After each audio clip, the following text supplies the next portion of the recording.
This is the Happy Hour Network. Pay attention, son. This is for your own good.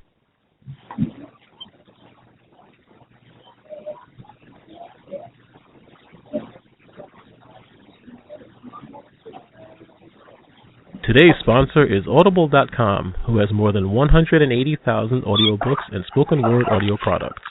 Get a free audiobook of your choice at www.audibletrial.com/late-night-parents. Why Audible? Audible content includes more than 180,000 audio programs from the leading audiobook publishers, broadcasters, entertainers, magazine and newspaper publishers, and business information providers. That's audibletrials.com/late-night-parents.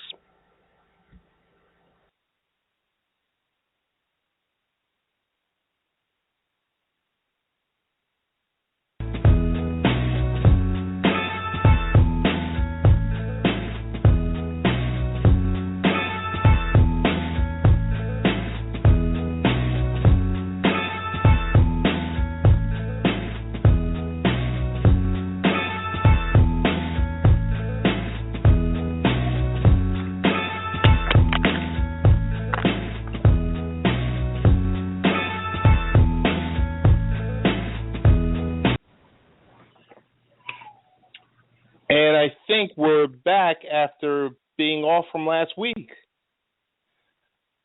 This is Ted Hicks, Late Night Parent Radio. You can catch me on Twitter, Real Ted Hicks, or on Twitter at Late Night Parent. The Facebook page is facebook.com/Late Night Parent. It is latenightparent.com. Today's date, October 29th. It's 8:02. And we're happy to be here. It's 2 days before Halloween. So many different things happening. So where do I get started? There's a World Series going on. The NBA season has started. The Knicks are playing. The Mets are in it. The Jets are playing decent football at a 4-2 record. The Giants are, so-so at 3-3. And it's a great time to be in New York, wouldn't you say? Happy to be back. The marathon is happening. Did you guys watch what happened or did you stream Yahoo and see that NFL game? The GOP debate is happening. Oh my, oh my. So many things happening in the world today, but it's great to be here to join you, to join the live show. The live audience number is 347-857-1947. But the majority of our friends and listeners get this podcast through any of the mechanisms that are out there. Some people just simply go to latenightparents.com and click on the Spreaker app. Some people go to blueberry.com. Of course, we have folks that go to iTunes and Mixcloud and SoundCloud. But before you even go to any of that stuff, I got to thank our radio partners near and far. So grateful for you guys that air the show, from I-95 Sports to our good friends at Rant Radio, to our friends at FSC Radio in Philly. We're touching all the bases tonight. Want to say thank you to our good friends at Life Improvement Radio down in Clearwater, Sarasota, Tampa. Want to say what's going on to Eric Rimmels down there. Buddy, I see you. And thank you for the time and the patience you've had. We go upstate, and we talk about You and I Are One Radio. Good friends, Scott Price, always holds us down every week. Back Sports Pages. Our good friends across the pond who enjoyed a football game at Wembley Stadium, XRP Radio. I want to say thank you guys. Tiz Sherrod, you are the very best with all that you do. So now that I've gotten all the formalities out of the way, thanking our partners for all that they do, got a couple things we got to talk about tonight. Two featured guests tonight, and from diverse backgrounds. We have Linda Valdez, who's going to be running in the marathon this Sunday. She's a delegate. She's a mom. She's a leader. She does things in the community. She gets involved, and we're going to talk about fitness and how she prepared for the upcoming marathon. But right at the gate, we have Nile Nickel, who's going to touch base with us, and he won't be talking about a marathon, or might he be talking about a marathon? But it's more of a technology type marathon. The race between, you got Samsung and Apple going nose to nose, neck and neck on their various virtual pay options. Talking about Samsung Pay versus Apple Pay. Which one is better? Should I feel comfortable using this? All the above, but he's someone that's fantastic. He's an expert in social media, human relations, has his own company, Balance Engines, LLC, Small Change, LLC, and Revenue Assurance Holdings, LLC. Like myself, he's a pro in the technology field and also in the social media field. And I'm hearing he's a subject matter expert in LinkedIn. I think I need to get in contact with him. But he's going to be coming back up at 10 minutes past the hour. We're going to talk a little bit about streaming. We're going to talk a little bit about what's happening on the Late Night Parents website, because, there's a whole lot. As you know, we dedicate ourselves all the time talking about technology and education. We do some product reviews. We even talk a little sports. And this week we're going to be talking about signs for parents that their child is being bullied. We're going to talk, we might talk a little bit about the World Series, because my New York Mets are in the World Series. They're playing right now. Now, I see you in the queue. I'm going to be with you in the next 90 seconds, probably less. We're going to talk about Halloween coming up. What are some of the things we should look at? What are some of the best and worst cities? How do you keep your children safe? Some of the important topics we want to talk about. But like I said, without further ado, we're going to get Nile ready in the queue and bring him on. So I see a couple of folks in the queue, and I believe Nile is calling from. Nile, how you doing? I am doing wonderful. How about yourself this evening? Pretty good.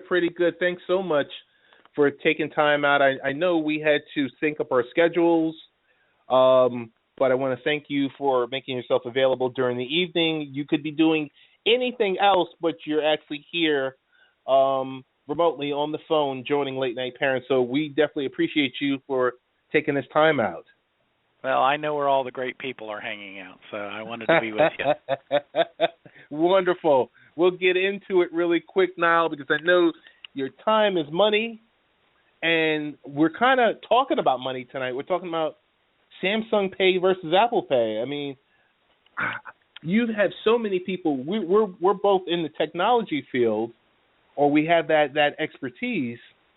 But give me a breakdown. Like when someone says, or they read Samsung Pay versus Apple Pay, how do you start to explain what that means to someone that's has no idea about? Well, they might have a computer, but they might have an iPhone, but they can't tie the two together.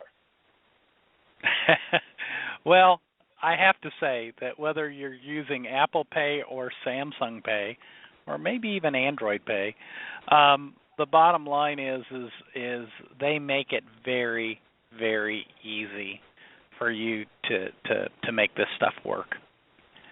And while I'll talk about, as we compare Apple and Samsung, I'll talk about some security differences. But talking about those differences, one thing that I have to say almost as a baseline is that whether you use Apple or Samsung Pay, either way you're going to be more secure than you are carrying a credit card around in your wallet.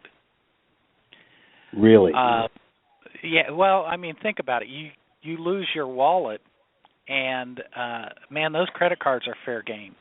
People pick them up, and you use the credit cards for a lot of things, or even debit cards. People don't look at them. Very, very seldom. I used to put on the back of my card all the time, check ID. I wouldn't sign the card. And nobody had ever checked the ID. In fact, when somebody did, I was so shocked that I almost fell over. So, yeah, people don't look at the credit card. They just run it through, and if it processes, great, next. They're not looking at that. But when you're using either the Apple or Samsung Pay, all of that is encrypted and secured on the phone. Now, I know, because you're technology savvy here, so you're very tech savvy, you've heard that Samsung was hacked with their Samsung Pay recently, I'm sure. Correct.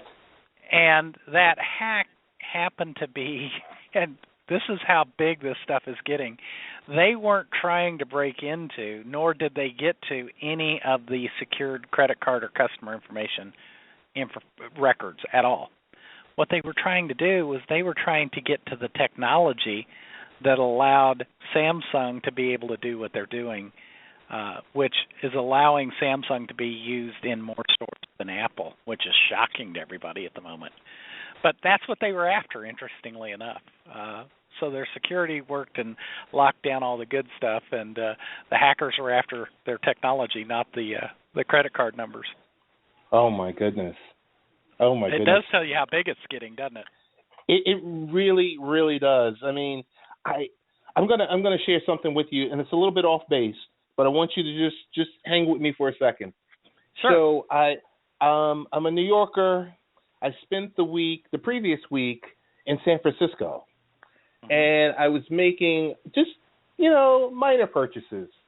Hey, I had to go get my family some souvenirs, or I had to go do whatever, and maybe a $80 purchase here, $90 purchase there.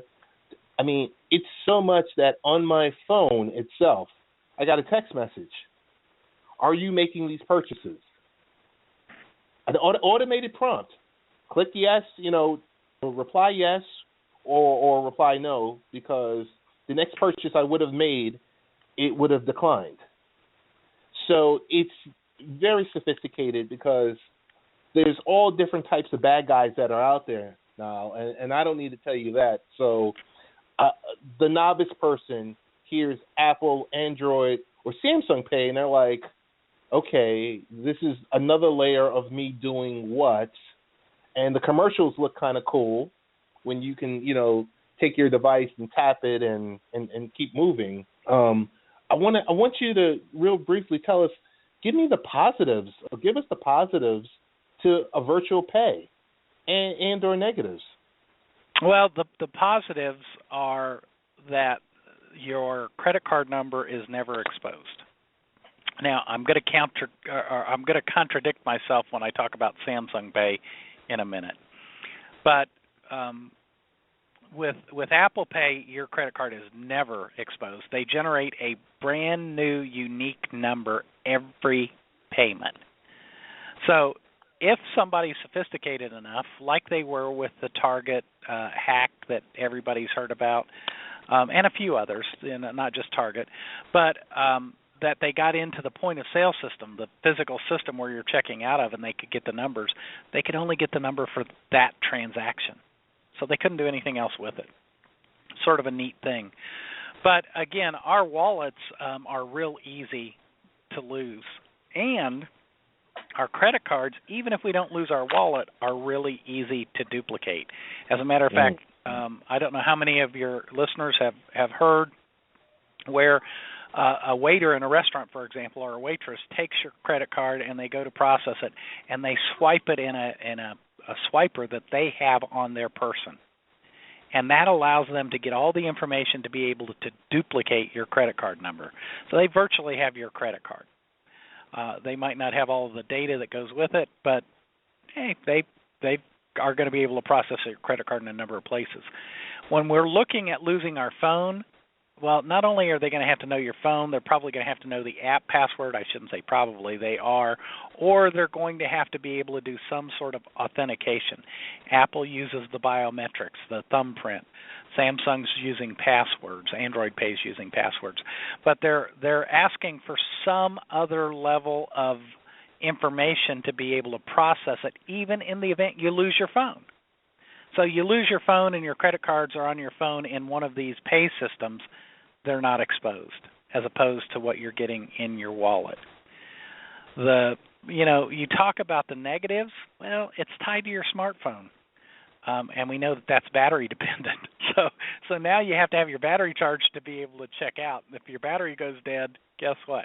You're not checking out. And you have to remember those passwords or PINs if you use them. Obviously, if you're using the biometrics and your thumbprint, you don't. But those are the negatives. And when you compare the positives to the negatives, in this case, the positives definitely outweigh the negatives. That is true. That is true. When I say, and this is another, since you are well versed, I've got to come at you and say, when I say two-form authentication, what does that mean to you? What that means is whenever you go to verify that you are the user, it's not going to stop at just one validation. It's going to ask for at least two. So let's talk about Apple Pay, for example. One is there is security attached to your phone that tells you what device the system is talking to. The second form of security they use, or the second factor there, is your biometric thumbprint. So that means that there's two levels of authentication to authenticate that not only is this off of the proper device and I could authenticate that device through the carrier network, but now I'm validating that your thumbprint is there, and I've got the indication that that's authenticated as well. So that's sort of the two-factor authentication. Gotcha. And Nile, thank you so much for answering that question, because that was from one of our listeners had sent in a direct message asking about two-factor. They call it two-form of authentication, but it's two-factor authentication. It's two-factor. Tell me this much. How many companies are using this feature, Android Pay or Samsung Pay or Apple Pay? Well, this is where it gets exciting. If we talk about Apple Pay, over 500 banks are supporting it in the U.S., 13 in the U.K., stores over 700,000. Now, this is where the contrast really comes in. Samsung's only got 3 banks on board, but they use something that is the technology that the hackers are trying to steal called MST verification. And what that is magnetic strip technology. Well, you don't have a magnetic strip attached to the phone, but what the phone does is it generates the electronic field, and that couples with the reader head that normally reads that magnetic strip in the credit card terminal. And it looks though the credit card is actually being swiped, but it isn't. It's sending out electronic code to that device to let it know that here's the credit card information. And what that's doing is it's allowing Samsung to be processed literally everywhere that magnetic strip readers are available. Now, we just went to this chip technology on our cards right now. Yes. And so correct. A lot of people are changing to that. And if they only want the chip technology, you're out of luck. But many, many, many, in fact, most are still using the magnetic strip readers as well. That is so true. And I got to tell you, because I've even tripped myself up, depending on the store that I'm in. Some stores, they're still using the card swipe, the magnetic swipe, and then I'm at Target and I'm trying to use the swipe, and the person is looking at me like, hey bozo, you have one of the newer cards. Just insert the card, insert the card, and you're good to go. Very good, very good. So I guess two final questions. One is, will our physical wallets ever be replaced forever?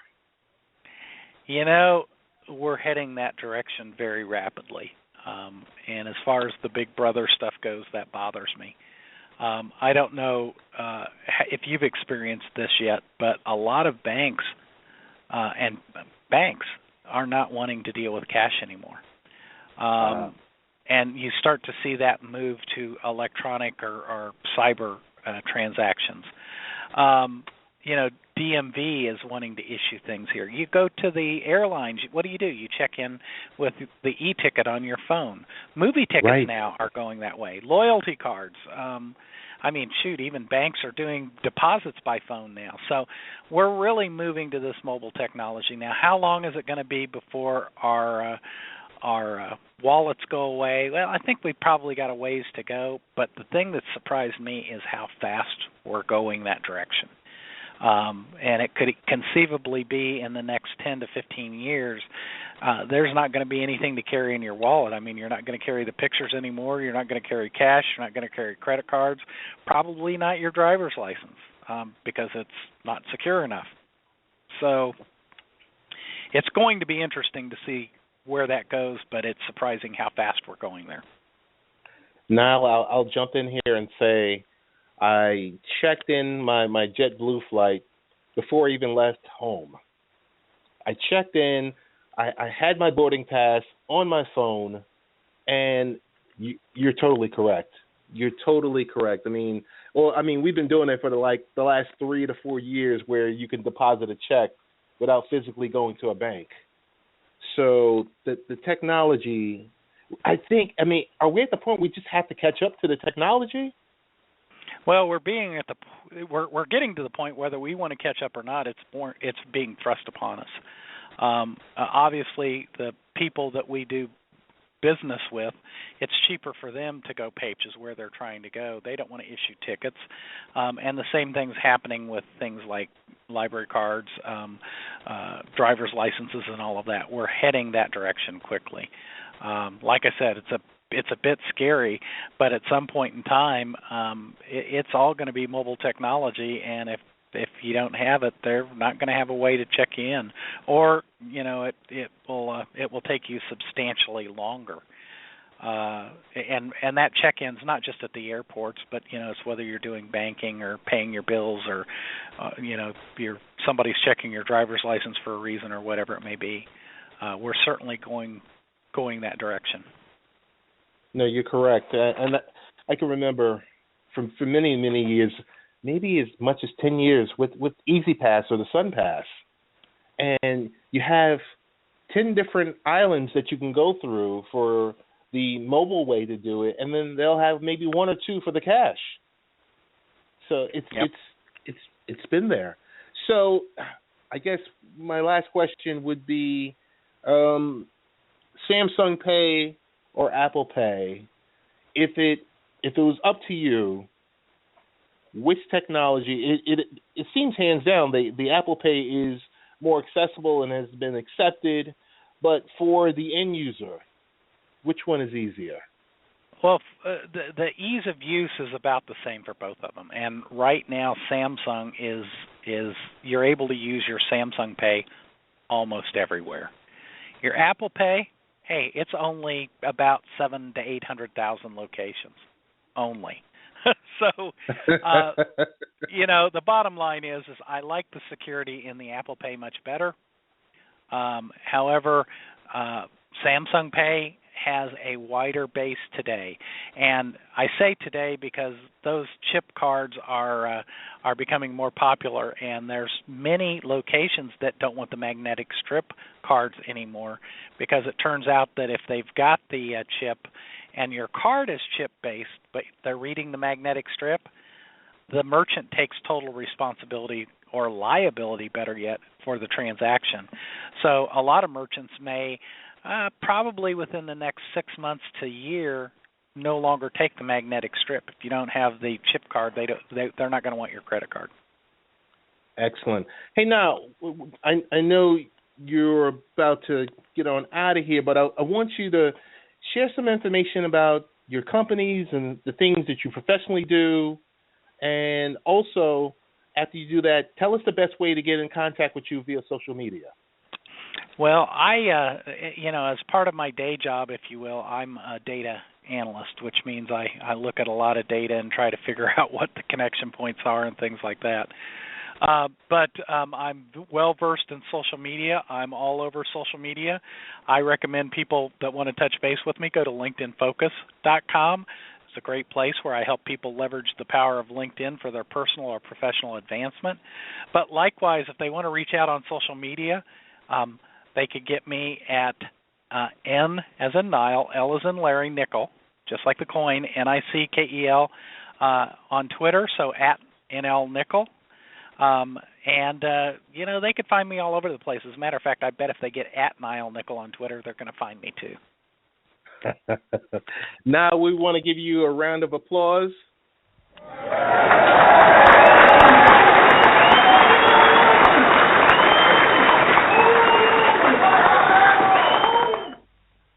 And thank you once again for taking the time out to join us tonight.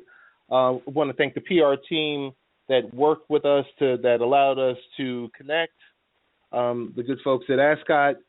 And this is the first time, and this definitely won't be the last time that we want you to visit the show. So I wanted to say thank you once again. Well, Ted, it's always great to be with you, and I really do appreciate the time and enjoy the show a lot. You've got great stuff going on, so I know that it's a pleasure to be here, and I know that it's going to be good stuff. Thanks again, Nile. Bye-bye. And that was Nile Nickel, who is security expert, LinkedIn expert, social media expert, president and CEO of Balance Engines, Small Change, Revenue Assurance Holdings. They're all LLCs, subject matter expert in LinkedIn. So LinkedIn Focus. I'm not really sure, about that, but I will be looking into it. And an authority on how to utilize LinkedIn to build your brand, your business, and your connections. So we're going to go on a quick break. We're going to come back. Our second special guest, none other than a good friend of mine, his wife, Linda Valdez. She's going to join us. We're going to talk about the TCS New York City Marathon that's scheduled for this Sunday. I know you guys are psyched about it. What, you're not running? Come on. I know you are. So we're going to be right back. We're going to throw in a couple of promos. Our good friends, as always, at Audible. And I hope you guys appreciate the voiceover. Audible is offering our listeners a free audiobook of your choice and a free 30-day trial membership.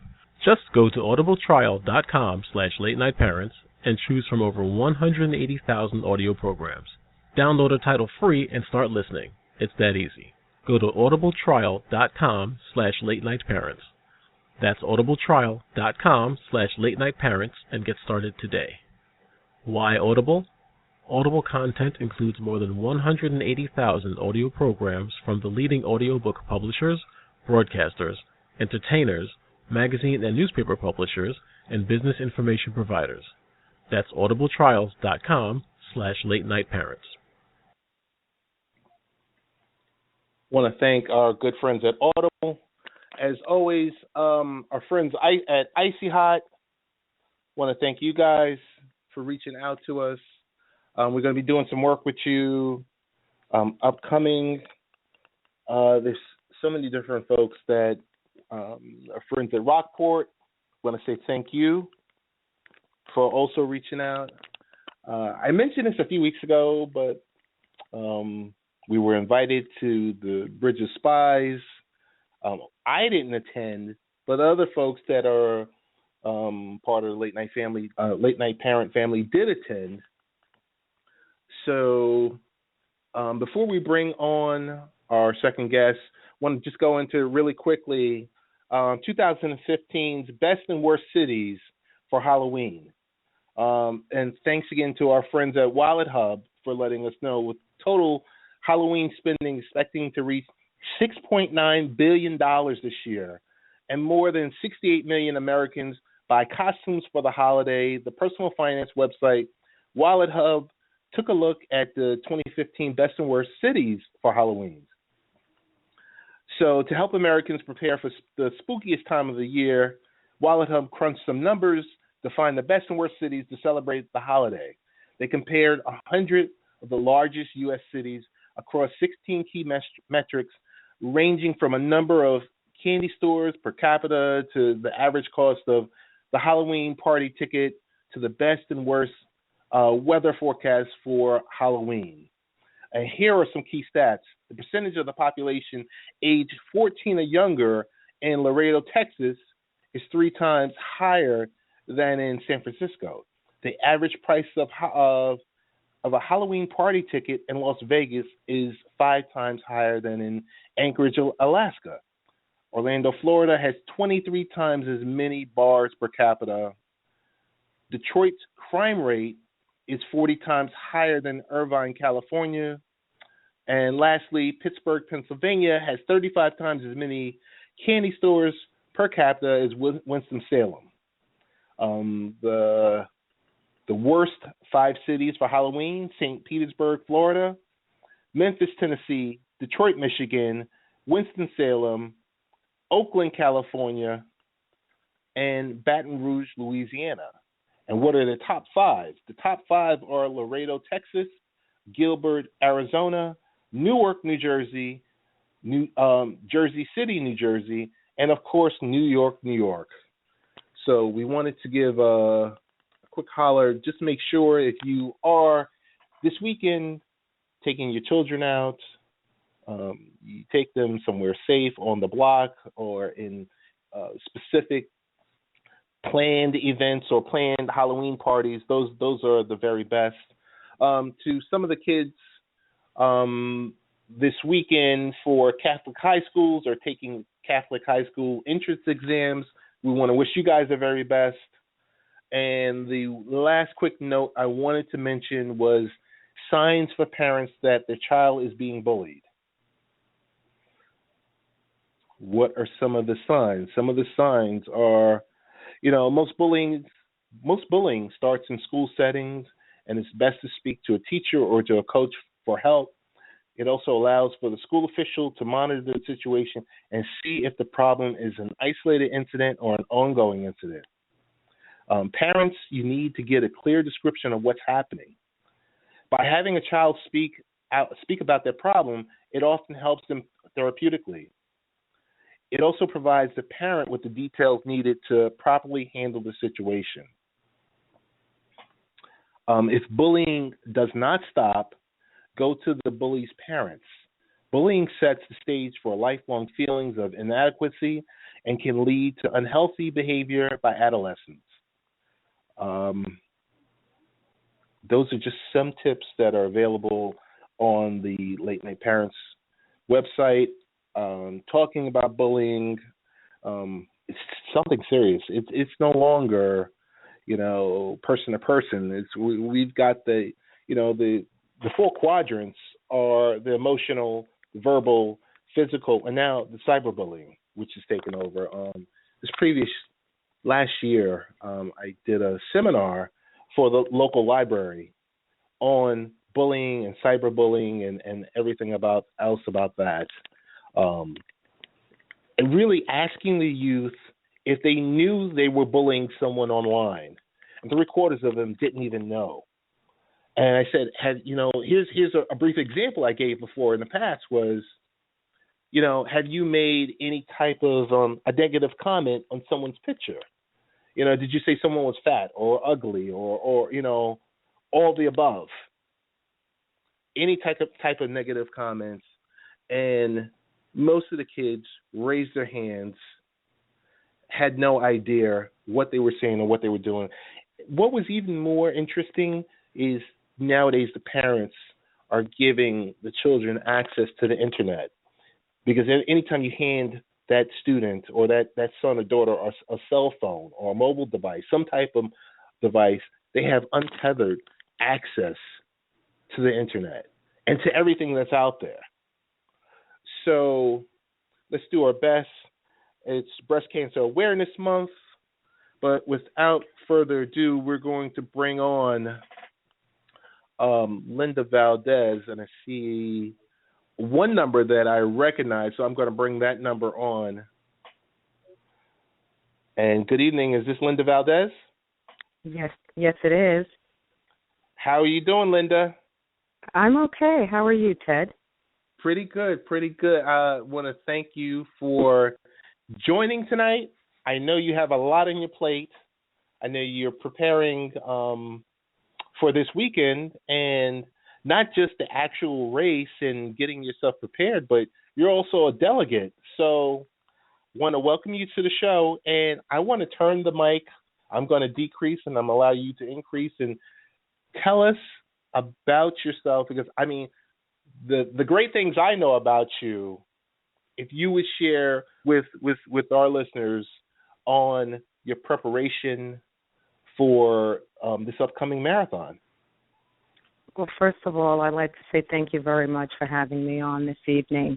I am a first-time New York City marathon runner, though I have been running since, January of 2013. And I think I started my running journey just because I needed to do something different. Like a lot of people over the age of 50, I found myself developing a few minor health issues. And one of the best ways, I think, to put those things behind me was to start running, change my lifestyle. And that's exactly what I did when I put on a pair of sneakers and stepped out the door. The first time that I started running, I wasn't even sure what my goals were going to be. I never even thought about running races or marathons. I just wanted to get healthy. And that I did. Within 3 months of running, I did my first actual race. And I was really excited and really proud of myself. I can honestly tell you I didn't know a lot about races. I looked at the board. I saw this number. It said division, and there was a 3. I didn't even know what that meant. It actually meant that I came in the top 3 in my age group. And because of that, I won a special placers medal. Not everybody was getting medals, but you had to come in the top 3 of your age group to get a medal. So, I think once I did that, it really kicked up my enjoyment for the sport of running. I'm going to fast forward just to this week, though. I really am excited to take place in this New York City Marathon. It's been a long journey getting here. 9 qualifying races in 2014. A volunteer effort also gave me guaranteed entry into the New York City Marathon, but then running all year in preparation to get to this weekend has just been awesome. As far as participating Friday, I was selected as a delegate by TCS for the marathon, and I'm so excited. Their opening ceremony to me is like, I guess it's the Parade of Nations. If you watch the Olympics, you have representatives from all the countries for people participating in this marathon of over 50. And it's a huge, wonderful parade that takes place in Central Park Friday evening. I think it starts about 5:30 for the public, goes to about 7 p.m. It's televised. I am not the actual main flag bearer representing the United States, but I will have a flag as well with the other delegates who are marching, and I'm just so proud to take part in that. Congratulations. I so proud of you, proud of not just you, but your family. Over the years, I've had the pleasure of meeting your children. I've had the absolute pleasure of knowing your husband and working with your husband. And I wish I could package something like that up. Well, thank you. In multiple households. I spent some time talking about you and Rich yesterday to one of my colleagues because I said that's how you do it. Well, it definitely takes it takes the saying, it takes a village. So, of course, as parents of 3 sons, we do it together. But the extended family and our friends, wonderful supportive community, excellent school districts. So it really does take a little bit of everyone to help make it possible. But I, as the mother of my children, I'm very proud of them. So thank you for, everything you just said. Oh, no problem. I want to get into some of the business behind the marathon. And I'll just mention some of this stuff. You can yay or nay. I've done some fact checking, Linda. Oh my goodness. I'm just going to say, so when it comes to city revenue, sporting events, not much comes close to the New York City Marathon. It's been mentioned that it's equivalent to the revenue generated by Super Bowl, and that's 26.2 miles to millions. So and I can reference in Crane's magazine, the magazine, it was queried, which sport has the biggest impact in New York City?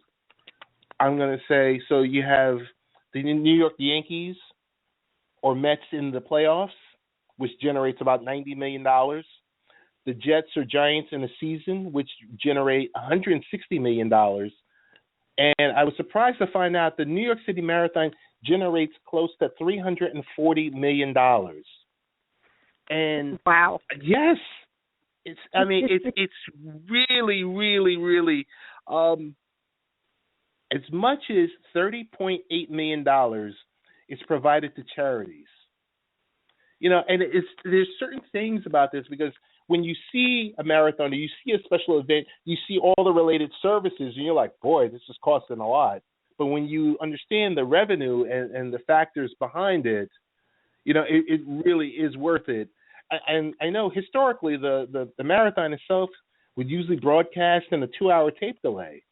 But that's no longer the case. That's Nowadays, right. it's streaming and or it's available ESPN2. Yes, it is. Yes, it will be streaming live, ESPN, online, and it will be televised at least through, I think, around noontime, and then they'll pick up a little bit later also towards the latter part of the race. I didn't realize the amount of revenue that the race actually brought for the city. I mean, I've never looked at it from that perspective. I just looked at it from my vantage point of just being a runner and wanting to be a part of something that does bring so much recognition to the many charities that are supported. And there are so many charities out there that people are running for. So, to hear that it brings that amount of money into the various charities and New York City, I think, is amazing. Another thing that's really positive here and is the official TCS New York City Marathon mobile app puts 50,000 runners and 26.2 miles in your pocket. So there's a downloadable app. So if we wanted to follow Linda Valdez,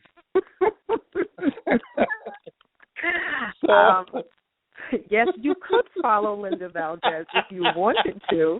And if Linda Valdez wanted to give you her bib number, she could. But oh my goodness, I might run anonymous. But yes, that mobile app is wonderful. You can track your friends. You could track runners based on their number and things like that. And, you know where they are. If you have family and friends running, you can kind of gauge where they are on the course, where you can meet them and see them, at least to wave to them and, bring them a beverage. You can kind of gauge that by looking at the app. That's great. I have another friend that's running, and I told him, if I see you and I track you in that Uber, we're not gonna be happy. There will be no Uber for Linda Valdez. I'm looking forward to running the 26.2 miles. I have to be honest, I was starting to get a little anxious, not about the race itself, because 26.2 miles is 26.2 miles, and I've been there. It's the sheer size of not just the 50,000 other people who are running, but the million spectators and who are on the side. Just the whole thought of it was starting to make me a little bit anxious, but I can't wait. The thought of running through 5 boroughs of New York City, starting in Staten Island and running across the Verrazano Bridge, I mean, that excites me tremendously, and I'm looking forward to that. I can't see anything more exciting than something like that. I mean, really, it's going to be really exciting for me to sit there sit on my lazy boy, recline it, turn on the TV, and root for you guys on Well, I'm glad the weather should be kind of nice. Actually, I don't even know if I should say this out loud, but I was hoping it would be slightly cooler. I love to run in temperatures around 42 to 45, but the fact that it's going to be 50 to 60, at least we have a beautiful day. This will be November 1st. We could have snow. It could be so much cooler. Goodness. So I'm just really happy that the weather's going to be great. Wow. Hey, before we let you go, tell us, so after you run this marathon, what's next? What's next? What's your next goal? You know what? I have to evaluate that. I'm not really sure. Running has become a permanent part of my life. I know that this marathon, running New York City, will probably be, well, I say that now. I said I was only going to be a one-and-done kind of marathon girl, and here I am running my second one. But I'm going to say this will probably be the first and last time that I run in New York City. So I really just want to savor this experience, enjoy it, and just take it all in, and then I'll reevaluate what I'm going to do from that point. But whatever I do, I know it will still involve running. I'd love to do a triathlon. I want to skydive. So there's so many other things that I want to do, and running is, it's the beginning. It's just the beginning. That's excellent. Hey, Linda, tell us about your website and the best way to get in contact with you via social media. And just tell us your other endeavors that you have going on. Okay, well, the best way to reach me is because I do run a personal blog on Facebook, and it's called Dare to Dream. I think there's so many Dare to Dreams on Facebook, but if you do a search of Dare to Dream 61 with no spaces, you'll be able to pull up my my personal page without any problems. It kind of chronicles my running journey from the first time I put on a pair of sneakers until today. So that's the best way to reach me. Excellent. Before you go, I want to give you a round of applause, and I want to put you on the spot about something. Uh-oh.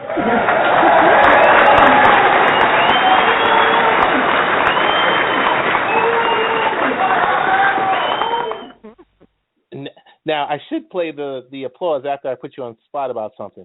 Want to know next week if you can call in for 5 minutes and just give us your overall experience. Definitely. I'll do that. No problem. Quick 5-minute calls right out the gate. Your first one in, first one out. And just want to hear about your overall experience. Much love from my family to yours. Thank you so much. And we're rooting for you this weekend and beyond. So, and we're going to check you out on. We're going to check you out on Dare to Dream. We're going to have a link for Dare to Dream on Late Night Parents' website. Linda Valdez, thank you so much. Thank you for having me. All right, bye-bye. And that was Miss Linda Valdez, who's going to be running the marathon this week. We want to wish her the very best. So proud of our guests for this week, Nile Nickel, who joined us to talk about Apple Pay versus Samsung Pay and virtual payments and are we ready? Is the technology already there? And then the flip side of it, is it safe to even use this type of technology? We shall see as the hackings continue, because folks, we got to catch up. We got to catch up, And most importantly, when we use the type of technology, we got to push these providers for the two-factor authentication. We got to get secure. It's time to get serious now, because it's your data and your information is out there. Because it's really more about when the hacking happens, who's liable. That's why these new technologies are being put into place. Is it, you really want to know, is it the third party? As I mentioned earlier, I swiped my card and I got a text message. They want to know, Big Brother itself wants to know, was this you? I could tell you, within the last month, I went to go get my monthly card for transport, and I swiped it, and the card was declined, and I got a text message. Hey, I just want to make sure you made this, this request to purchase this. If you did, select yes and wait 5 minutes, and you'll be able to purchase it. It's a big thing that's going on out there. I want to close up the show really quick, talking about this Sunday. I don't know if you were up, if you're an early riser, or you were at church services, but there was a football game in the UK at 9:30 a.m. Eastern Time, 6:30 Pacific Time, 3:30 out in the UK. The Yahoo Sports and the NFL kind of teamed up, and they streamed a football game. Now, this is not the first time a football game or NFL game has been streamed. This happened originally back in 1999. NFL agreed to do this in Europe. But in the modern day technology, just want to let you know, Jacksonville Jaguars and the Buffalo Bills, at the beginning of the season, when you saw that matchup, you were like, so. Not so happy about it.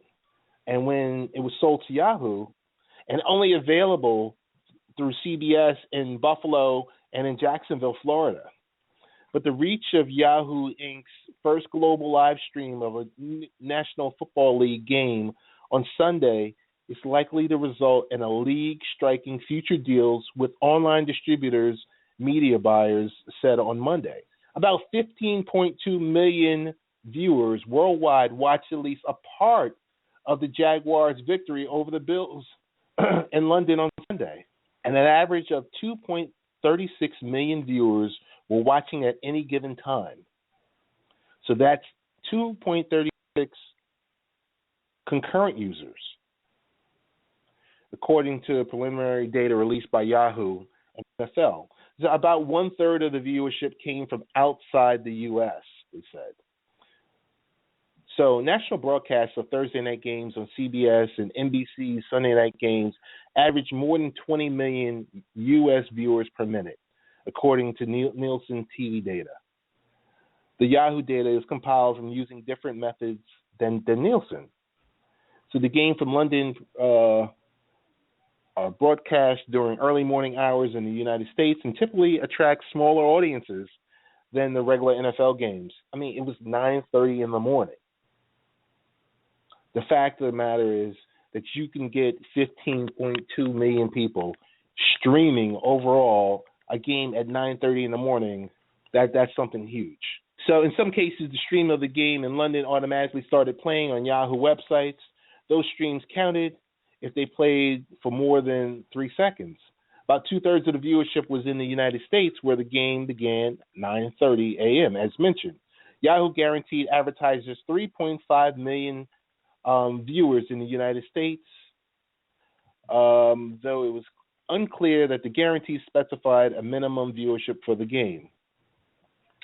Over the past few months, Yahoo dropped its asking price for advertisers during the game from $200,000 to less than $100,000. Ad slots were all sold out. So there were 30 slots that were all sold out. So while Network TV has locked up the rights to Sunday games through the 2022 season and multi-billion-dollar contracts, digital distributors could bid on next season's Thursday night games, or the NFL could sell rights to a handful of games played overseas each season. Historically, there's been about 2 to 3 games each season. CBS has a 1-year contract for NFL for Thursday games. So what's in play here are the Thursday games. Final audience figures for Yahoo Game will grow once the NFL adds television viewership from Buffalo and from Jacksonville markets and the digital numbers from China. So early out the gate, $15.2 million, nothing to sneeze at. Some really good stuff going on. I know we were talking a lot of tech this week. As mentioned, we had a great show. We had 2 great guests. Next week, we're going to have Linda Valdez is going to chime in for 5 minutes to tell us how she did. We're going to have Terrence Mills join us, another good friend of the room, to talk about his experience also of running and what might be his last marathon also. Folks, it takes a lot out of you. But do your best to support the New York City Marathon. Do your best to be out there this weekend with your children, trick-or-treating, and do your best to tune in every week to listen to Late Night Parents. I want to thank you for joining us. We have so many different things, so many different ventures on the horizon, so many different guests we have planned coming up for the next month. We'll start to reveal the guest list next week on the web. Like I said, really, really excited about it. And that's kind of where we are.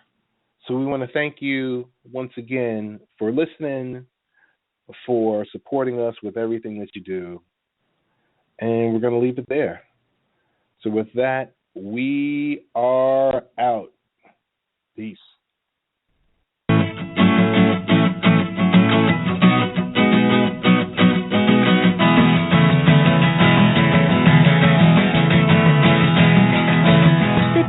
Paradise, put up a parking lot.